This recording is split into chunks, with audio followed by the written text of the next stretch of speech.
Welcome to FranCoach's Franchising 101 podcast series.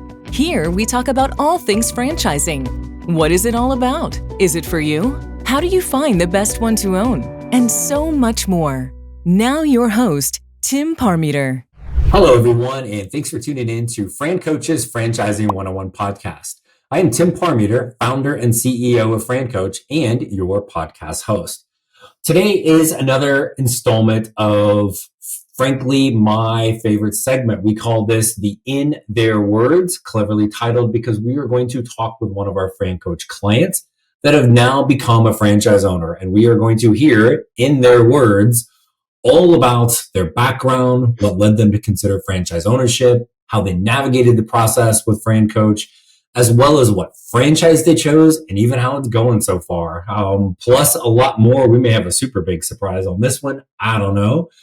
Today's guest originally connected with the FranCoach team after listening to this podcast. I think it's called Franchising 101, and then ultimately reached out to speak with us. And it's just been an absolute joy and privilege to get to know this guy. But before we bring on our superstar guest, a quick reminder of who we are.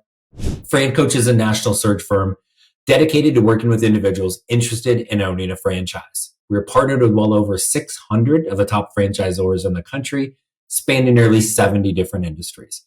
Our goal is to help clients find the best franchise for them to own. And the goal of the Franchising 101 podcast, as always, is to just help educate people on all aspects of franchise ownership. All right, that's us. Now let's rock and roll. See what I did there, Cary? So we're going to bring on our guest, Mr. Cary Shields. Cary, I cannot thank you enough for joining us, my friend, today. How are you, sir? I'm doing good. I'm doing very good. Other than a sty, I'm doing really good. Well, thanks for really encouraging everybody to watch and not just listen today. How would you not, with two incredibly handsome dudes like me and you on here? Like you want to be making sure you're watching, not just listening. So Cary, man, thanks for coming on. I got a bunch of stuff I want to talk to you about. Certainly your journey through this, because there's a lot of twists and turns for this whole process. But let's go back to the beginning, man. Tell us a little bit about Cary and kind of like how you got here, or even just thinking about franchising. Yeah. And thank you, Tim. Thank you very much. So I'm Cary Shields. I am a family man. Got a wife, two wonderful daughters who are one is now 21, one is days from 17. So they themselves are moving into adulthood. I'm a musician. I'm a singer-songwriter. I'm a business owner who had the fortune and luck of seeing a business do full cycle, as they say. So we created it, we built it, and then we sold it. And with that, most people talk to me about, so what do you do with all your free time now? Sit around, count coins. And I just have this image of like Scrooge at his desk. Is that how they think I'm doing? And it's, there's in a cell that, it's like anything else. There's a lot going on in a cell and the purchase process. I was the low man. I had the smallest shares, which meant it was most important to me to get that business up and running, make the revenue good, so the other partners were not eager to get away from it. And it turned out, it worked out. And when we finished, my first thought was, well, I want to go back to playing music. I've been playing music all my life. The whole time of having a business, the music playing diminished. Went into a little more songwriting just for sanity on those hard days. And, so returning to it's been great. I finally released my own songs on my own EPs as opposed to trying to get others to play my songs, and been out pushing that. And there's tons of parallel. Watching it has been just knowing what I went through and watching this. It's been interesting to add what I learned from business to the process of trying to be a songwriter and singer, that sort of thing. Meanwhile, all the other individuals that knew me only as a businessman and worked with me through the years, I've had, like, even my old partner has called me in to work with new companies that he's developing. I'm out of Louisville, Kentucky. Not originally from here, but Louisville, Kentucky is a very blue town, and which means it has a lot of dreamers. And when it comes to dreamers, it's not just artists. There's a lot of business individuals that have that driving passion, and a lot of them with really great intent and work ethic and ideas, but no means to to get it going. They can't reach out to someone. And so you need someone that comes in and gets it started. And that's literally how we got lucky with our company. And that's where I met this partner. So he still does the same thing. I call it like business petri dish. But what I've been doing is people call me in and they what they want to do is sell their business, of course. And what they really want to do is get out of the job they've currently created for themselves. And they tend to have a problem, really, that they're trying to work beyond. And so once I realized I was getting a lot of those questions based on the fact that I was part of an entity that created a company and sold a company, I thought I should monetize this. And so I've been doing that just as a side hustle, and I've been doing maybe one client a year. The rest of the time I've just been gigging, been back in the studio and writing songs. And so what led to looking at franchising? About a year ago, my wife and I were like, there's still a lot of things that we want to do as a couple. And I never wanted to ask my family to do without so that I could pursue my dreams. Once I decided I wanted a family, I thought, well, I've got to honor that. And so I thought, I got to create income. I'm 56 years old. No one wants to hire me. No one's ever going to hire me. Why would they hire me? I just kid last night, and the kid was just incredible. He's 30 years old. And at first I was like, yeah. And then it dawned on me, I was 26 when he was born. Like, it's just a big difference. There's so much in the world. And so I'm way better at starting something and creating my own than I am at being the round peg for the round hole that entities are out there looking for. And so we're like, we should do so. What can we do? And we didn't want to go back to what we had done. And so that led to thinking about, well, maybe we could buy a business that someone wants out of. And I have a broker who's a friend, and he was always just, this is up. And we had joined as a family a local exercise boutique, and I'd heard that they were thinking about selling. And so I approached them and had great conversations with them. They haven't sold. I think maybe they may have been having a difficult day, or maybe someone just assumed they would want to sell. I mean, who knows how the rumor got around, but it's a great conversation. They're still up and running. And that led me to franchising. And it also opened my eyes to, because in the industry I was in, there was lots of franchises. My industry was tax compliance. And so there's lots of there's A Block has franchises, Jackson Hewitt has franchises, right? And so on and so forth. And so I thought, I need to know more about franchising, because I had a very just ignorant opinion of it. I didn't know anything about it and had zero thought that it had any potential use for myself.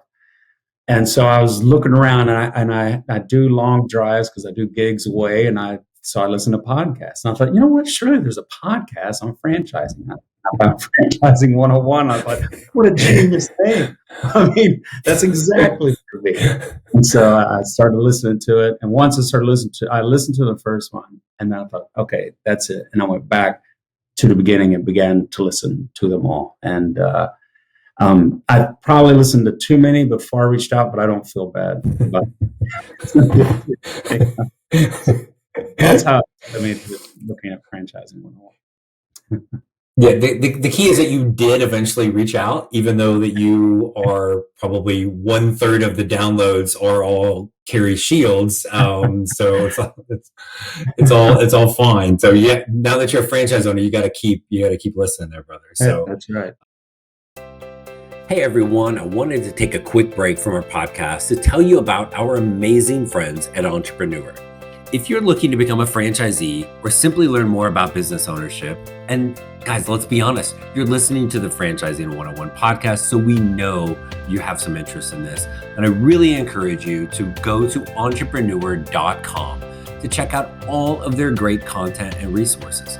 Seriously, Entrepreneur has everything, all the way from a bookstore to the best podcasts, webinars, and videos, plus information on upcoming events and the latest articles that seriously, they cover all aspects of franchising and business ownership. If you're having trouble deciding which franchise is right for you, start with Entrepreneur's renowned Franchise 500 ranking, which highlights the best franchises of 2022. For 45 years and counting now, Entrepreneur has been and continues to be the most widely recognized and respected authority in the franchise market. Digital and print subscriptions are available, so you never miss out on anything. So seriously, what are you waiting for? Go to entrepreneur.com right now and learn more. So you do finally reach out. We get connected. You'd been poking around a little bit online, even some of the franchisors that we had talked about. But you were still kind of in that phase of like, you'd mentioned you didn't really think franchise, didn't know much about it, right? And like most people, it's McDonald's, it's Taco Bell, it's I don't know, right? Like, do you remember kind of like a point in the journey where you're like, oh, like this really, we don't know which one yet, but this really may be a path for me. Do you remember like kind of how that transitioned for you? I think I do. To if I may, you hinted to it in my enthusiasm and going through all the podcasts. I had identified some franchisers that I was interested in my own, and just in my eagerness to like I just wanted to start right now. So I'm out piddling around on everybody else's website. Like it's like first conversation with Tim. So excited. Let's just go check out all the franchisers I've heard of. So you go through the FranCoach process. There's the initial, then there's like answer some questions about you, and then there's a conversation with Tim, and then it takes. I think there was one more step, and then that was it. Here comes the 3 suggestions, and the 3 suggestions seemed very different to one another to me. But as if you spend enough time with any one of the FranCoach team, what they're doing is as they got to meet you, they pick stuff that hits your. If it didn't fit within your priority, it just couldn't be suggested. It doesn't matter how much it might fit you. If it's out of your comfort budget, they're not going to suggest it to you. It was very simple. So the aha for me, the first aha was far from this might be the one for me. The first aha was the ones I was looking at were just non-negotiable for my wife and I. When it comes down to it, I got a partner in life. I kind of like her.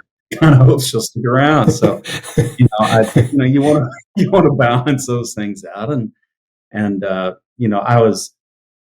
remember the first conversation with her. Like, I really like this company, and she was just like, the equipment overhead alone. What are you thinking? And I was like, and I was just really, part of me was kind of geeked up about having that equipment. I just thought, oh, it's so cool. Yeah, I can't really make sense of it. So then we moved out of that. I finally had to get to, and I get to meet the 3 that was suggested to me. And I quickly realized that first thing, that all 3 of these are within the easy one. They're within the comfort budget. And then from there, it was, they touched on parts of my life experience that mattered. And so that was, all of them were there. And one of them was still kind of in the ballpark of, you get to own cool equipment, but it's a community kind of thing, community service. And it was one that was part of a big umbrella of franchise opportunities. And I thought that would definitely be the one to go, because I believe I'm going to immediately want to. I can't remember if it's where you add a whole other program, a whole other company. Yeah, that's how far ahead of myself I was. I was already 5 years down the line with 10 companies. I mean, I was not there. but Tim's the one that helped me personally, and man, you just were incredible. The consistency, you never had any push. I could not tell if you had one that you thought was really good. I could not tell at all. And it was a slow process, but and so between the calm consistency of Tim, and then the time with just talking it through with my wife, and until she finally weighed in on which one she felt really worked, not only because it fit best in the prereqs, but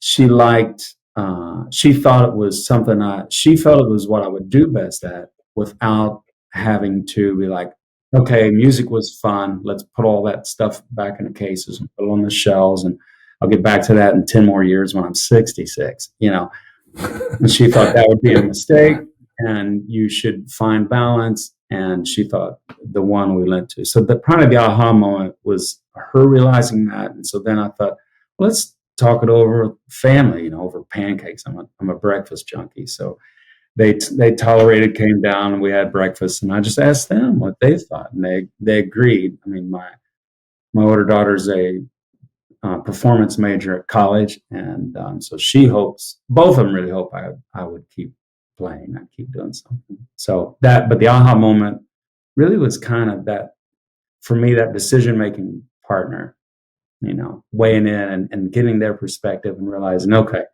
the job's more than the cool equipment I get to own. I know. Right. Doesn't mean you can't own some cool equipment anyway, but but it was, and kudos to you guys for how just the openness to go through this. And there are times where you said, like, do I know? There are times I know, like, I don't care which franchise people start, but there are times I know the direction it's going to go. This was like I'm binge watching something on Netflix, right? I'm like, oh my gosh, what's going to happen on the next episode of Cary's discovery process? It was up and down. It was like, this one more, and then next time it's this one more, and then it's over here, but you just kept an open mind and just kept learning and kept learning and kept learning. And it's a thing I say to people at the beginning. Nobody believes me, but at the end of this journey, it's going to just be crystal clear what the best one is for people, right? And so we did finally get there, right? We got that clarity. So what's the big gender reveal thing? We'll have the balloon go up and see how it pops. But so tell us, what franchise are you now the owner of? I'm an owner of Focal Point Coaching. So I'm going to be a Focal Point coach, I'm excited. I'm very excited about it. I already feel like I am. I just feel like I've not learned. I've not started training yet, and they have so much stuff. I'm so thankful to not have to create the wheel. Not at all. I'm very excited about it. Yeah, you are an owner because you have an email address that says Focal Point, so we know you're official now at that point. That's what it's like. Yes, I've made it. I have an email address. So I'm gonna put you on the spot because you've really not gone through training yet. But what's the 30-second elevator pitch? Gee, Cary, what's Focal Point Coaching? Tell me more. Man, I've listened to every one of your podcasts. I should have this down pat. What you're playing for. I'll blame it on the sty. The sty is the reason. My 30-second pitch. Focal Point Coaching is business and or executive and or life coaching. I think it all stems around business. So we're one way or the other, we're we're coaching individuals that are working through their business situation, whether it's their business that they're growing, or they're part of a business and they're growing their personal role in that business. I think the life coaching process, which I look forward to getting to, is definitely, I can't say it would be more for business owners. It might be for executives. And it's literally, I think that, I don't know. I would guess it's going to be the thought of balance, life balancing, and self-measurement. Like no matter what, if you hate eating turnips, you're not going to grin eating them. So just face it up and figure that out, and then start looking for what your next step is. But I think that's already more than 30 seconds. It's a business executive coaching assistant program. There we go. Perfect. So because it's all, I told you I was putting on the spot with that, but it's funny how hard that is at the beginning. Just that, what's the the 10-word answer, the 2-line answer for a pretty simple question. And everybody struggles with that. Like when I first started this business, pushing 9 years ago now, I'm like, it would have been the most long-winded, rambling mess of an answer. And I'm like, oh, like we help people find a franchise zone, right? Like, oh, that was super simple, right? And so it is just getting that confidence with that. But talk a little bit about like why focal point, right? So we were looking at a senior care franchise. We were looking at really 2 different kind of home service franchises in particular, right? With this, and all at different times, the other 3 were all, like, if we were ranking them, there were days where the other ones were at the top of the list at some point during this journey, right? Yeah. So why focal point for you? What were some of the things that really for you led to this being the best match? The easiest answer to that is it literally just was the best match. That's the very easiest answer. The clues that made it feel as such is that it was most harmonious with my current life. It was most consistent with what I'm doing every day. I think you often say that in your podcast. What are you doing every day?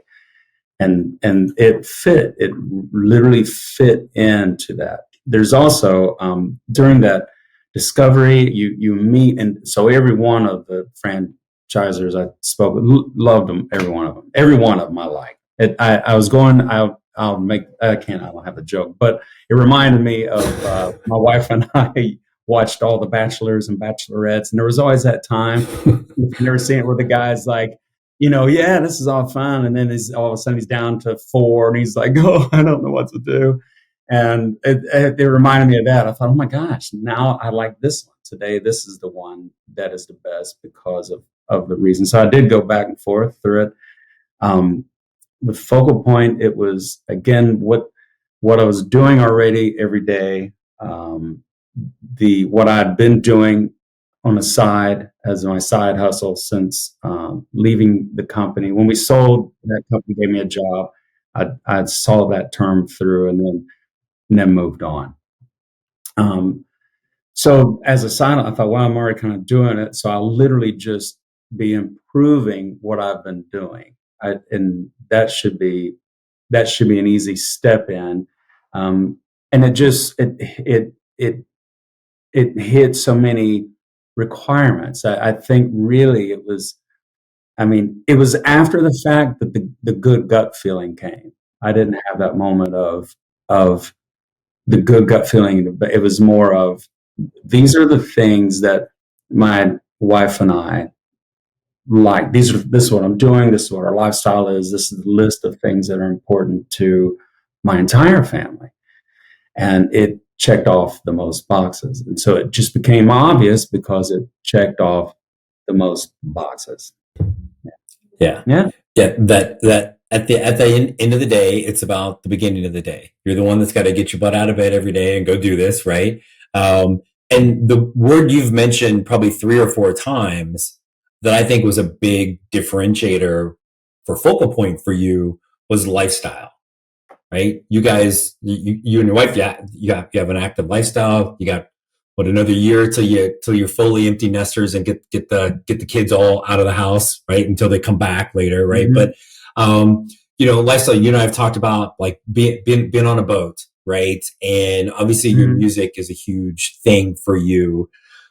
Focal Point really is such a lifestyle brand. And not that you should do it just because of that, and not that you couldn't have owned a senior care franchise or a home service and been able to have your gigs, but there's a lot more moving parts with that, right? And so to be able to continue to do what you do, and I've told you this before, when all of a sudden you start doing stadium tours, right? Like hook a brother up with some tickets, right? So that's just make sure I've got that on record, right? So Cary, you're doing stadium tours. Tim gets 2 free tickets. Deal? Yeah, absolutely. Perfect. Love it. Row 419 and section 612. So one of the things I want to talk about too for you with this journey with Focal Point was, and this phrase pops up not just with Focal Point, but with franchising in general, a little imposter syndrome, right? Like, can I do it? And that was a thing. And I think as we started narrowing down with Focal Point, it probably honed in on that brand a little bit more. But talk a little bit about that, kind of some of the things that were on your mind with that, and how ultimately you kind of worked through it. Yeah, that's a great question. So, and I'll back up a little bit and kind of correct myself. So once we had got like, yep, this is the one that checks off the check boxes, the majority of the check boxes, it was still rather an unemotional commitment. I thought this will do what we need. I can get up and running. It should trigger revenue. I should be able to regain the investment, so I won't regret it. And let's do it. So it was very unemotional. And so I was on a road trip. I had a show in Knoxville, not my show. I was drumming for somebody else. And so it was a nice long drive. And I'm still, it was the checkoff box. I don't think I had hit that concern yet. Listening to Franchising 101 on the way down, I heard the podcast that Focal Point CEO Steve was on. And he talked about that, that life balance, the lifestyle. And his words were very, like, it gave me a lot of confidence. And so then I was lit like a torch. And that lasted a day. I think I went and played the gig. And then the next day, wait a minute. Like, here's what I did. Here's the mistake I did. I thought, God, that guy sounded so nice. I went back and opened up the podcast on Spotify. Spotify. I watched it on Spotify. Sorry, I've advertised Spotify. You're welcome, Spotify. That's fine. Right. Oh, they're looking for you now. Spotify for podcasters, by the way. Have we mentioned Spotify for podcasters? So, okay, anyway, go ahead. So, notice I could see his face, and he just looked so together. And I thought, oh my God, okay, this is no good. I look terrible. And I immediately went into that panic of, no one's going to want to hire me to be a coach. They're all going to be perfectly polished. They're going to be way ahead of me on general knowledge. They're going to have greater degrees than I have. They're going to know everything. And so I voiced that with basically what I guess would have been my Focal Point. He was the guy helping me like get through those last few minutes. His name's Scott. He did fantastic with that. And I reached out to him, and he's like, yeah, you need to speak to coaches. And he said, let me pick ones for you. And they were perfect because I could share that. There's one, each one was uniquely good in what they gave. It was a wild experience. Everyone. So some were very soft, like they were more of a cuddle coach. I think if you could spend time. Some were very hard. One guy was just like, "Don't do it. We don't want you." And I was like, "Wow, yeah!" Like, what a guy! Like, what strength! And he's like, "We do, but not if you're not going to commit. Like, we want people to get in and add to." And he said, "Do you have the strength?" So he was already on the point of, yeah, whatever your emotional thing is today, do you have the strength to do this? Do you have the strength? So he was one of those kind of old schools. He's younger than I am, but he was very much an old school thought process, I thought. And he was perfect for that day. The overall, all of them I spoke with, none, every one of them said they had not been part of a business that went through a full cycle. And they didn't know anyone who had gone through a business full cycle, and they literally have coaching opportunities that they can't land because of that fact, because it wasn't their experience. And so everyone was like, you're going to crush it on that experience and knowledge alone. If you just have confidence in, do you know what your experience was? And are you confident in sharing it? Then you're going to do fine. So it was tough, though. I mean, then I would lift, and then I would the next day, and I'd send a message. I'd text Scott, I'd reach out to Tim, like, yeah. Anyway, they're hiring down at the local store. I need someone to push a broom. I'm down. I'm the guy. Someone to count the broken eggs. And constant. Yeah, I can't help it. I just can't help that. So. Yeah, you got a little too much time on your hands some days with this. So, so no, cool. But you are, and I think you and I talked about this. I think the biggest thing with Focal Point in particular is, I mean, you have every conversation we have had from the very first one, which, like, I distinctly remember going way too long, which is a shocker knowing it was me and you. Right. But we were talking about your music, and you're about to go to South by Southwest down in Austin to perform for the week, and all this stuff. Right. You are as genuine and as authentic of a person as I've ever met. And as a business owner. Right. And like, I would be in that shoes of somebody you're talking to as a potential client. Like, I just need somebody I can trust. Like, I'm stuck as a business owner, right? I'm not a franchise owner. I'm a business owner, right? And can I trust you? Do I think you got my best intentions in mind?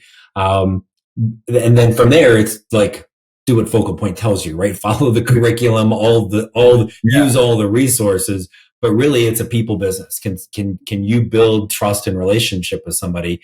And like, that's going to be so stinking easy for you. It's not even going to be funny, right? So, So yeah, I like, again, as I tell everybody when they're launching their franchise, it's not all rainbows and unicorns, man. There's going to be some bad days, right? There's going to be some, I fully expect a text at some point, right? Right. Oh, wait, we didn't tell you that? Oh, sorry. Yeah, I fully expect a text of like, Tim, what the hell did you get me into? And then at which point I will reply, unsubscribe.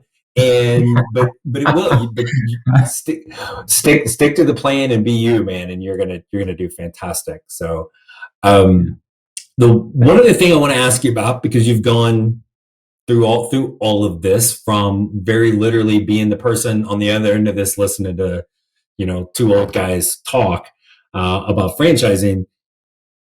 What would be your advice for somebody that is listening that's like, geez, can I do this? Should I do this? You've gone full cycle with this. What would you tell somebody listening right now that's wondering if this is for them? Yes. So for the listeners of Franchising 101, I would say if this is the first podcast, first episode you've listened to, listen to another one. I would do that. And I would, and probably one that I think is, I can't tell. There's some that are just you, Tim, where you really dive into a point, and I learned a lot from that. But then the others are either the entities that are representatives of franchisors, or some of the entities that are they sort of support the whole industry. They're sort of on the outside. Like one of the ones I liked the most was the girl that represented the company, I think, that helped finance. That was a great episode, because I literally heard of things, and then the next few weeks, all I could do was see how many people I could ask if they had ever heard of it, to confirm that no one had heard of it. It was fascinating. Yeah. So I would listen to one more. If this is more than your first episode, it's time to reach out. If you have not reached out, just reach out, because what you know is you've already got the bug. There's no reason to listen to these. Well, you could have just morbid curiosity, and like there are people that watch videos of other people eat food. So maybe it's just morbid curiosity. But I say you're listening because you've got that crave. You want to do something, and you should definitely reach out. Because why did I not reach out sooner? My first thought was, I'm going to be quickly obligated to something. And it probably took me 10 episodes before I finally was like, oh yeah, they're not going to charge me anything. Even though you close with it every time, I just thought, just call me a slow learner. So I would definitely reach out. Have no fear. They're not going to lock you in on something. It's painless. You have to answer some questions, but we answer those questions just to buy garbage off of Amazon. So don't be afraid to answer the question. They're really no different. Yeah. And then once the ball is rolling, I would say through the process, one of the hardest things for me was not remaining open. I think that I took that in and just adopted that. So I think that's key. What Tim always says, just keep open to the process. The hard part for me was waiting for the process. It was like, great conversation, can't wait to start tomorrow. So you're going to have a lot of stuff to line up, and in that time frame, the franchisers are going to reach out fast. They're going to be on top of it quick, but they start quick, but then they need time, and because they're busy with hundreds of us. And so in that time, you can do stuff like, I'm not going to trust myself to read an agreement that I'm obligated to for, we'll just say 10 years, or for me, it's 7. I think I can say that. I think that's safe to say. Fine. Yeah. The FDD, who knows what an FDD is? Well, you're going to find out, and it's really not bad. And the best part I've spoken to people who thought about it, and the only FDD they ever read in their life was the franchise they purchased. But with this, you're going to have them side by side. And it's so empowering. The FranCoach process really puts you on top of the wave that you're riding into shore. It's a great process. So call, get started, set on those blank times. Don't permit yourself to sit and worry. Use those times to be like, I want an attorney. What kind of attorney should I get? I should get a franchise attorney. Are there literally attorneys that just say, yeah, all I do is franchise law? Or do they exist? Yes, they do. And so get one of those and go through just go through that process. Start looking for so how will I set up my house? What will I do for internet connection? Do I want to go to an office building? What's funny now, since COVID, you could literally rent office, but at least it's got to be everywhere. You can rent office space for it's 100 square feet of office space, and then there's a landing outside the offices, and they provide a receptionist who's like, oh, you're here to see, and so you can do that. That's just more. Every franchisor has its model. They're going to lay it out for you. So, to the question, the process with FranCoach, you're listening now. I would say, reach out. Just get started. You're not going to get stuck. They're not going to obligate you. Tim's not going to hate you. He doesn't have calls that he sticks, and you say, you know what, I'm for this, and I'm leaving. Oh, my back, all the time now. Ever since I talked to Tim, told him none of that. There's nothing to fear. So move forward. That's what I would say. Yeah, what he said. Well, and don't discount the fact that there's a drawer over here with some of those little dolls and sticks. So you're originally from Northern. I tend to reserve them for the franchisors. So like that's our pal Scott Hartsfield with Focal Point. He gets a little deep every now and then, but That's right. it's all good. But Cary, it has been an absolute joy and privilege to get to know you and be able to help you through this journey. And I know you're going to be just hugely successful. I would love to have you once you get your feet wet and you get out there and get a few clients. Yeah. Let's do this again, my friend, and talk about what it's like once you're up and running and with this. But really, thank you so much for coming on and talking to us today. Appreciate it greatly. I loved it. I was honored when you asked, and it's been a joy. I look forward to seeing it. Thanks for all of our loyal podcast listeners not named Cary Shields for tuning in. And like Cary said, don't listen to me. He said reach out. So how to do that, FranCoach.net, franchising101podcast.net. There really honestly is never any fee for our service. So reach out today and let us help you create your better tomorrow. Thanks everybody for tuning in. Have a great day and we will talk with you soon. Thanks for listening to FranCoach's Franchising 101 podcast, where our ultimate goal is to help educate you on all things franchising so you can create your better tomorrow.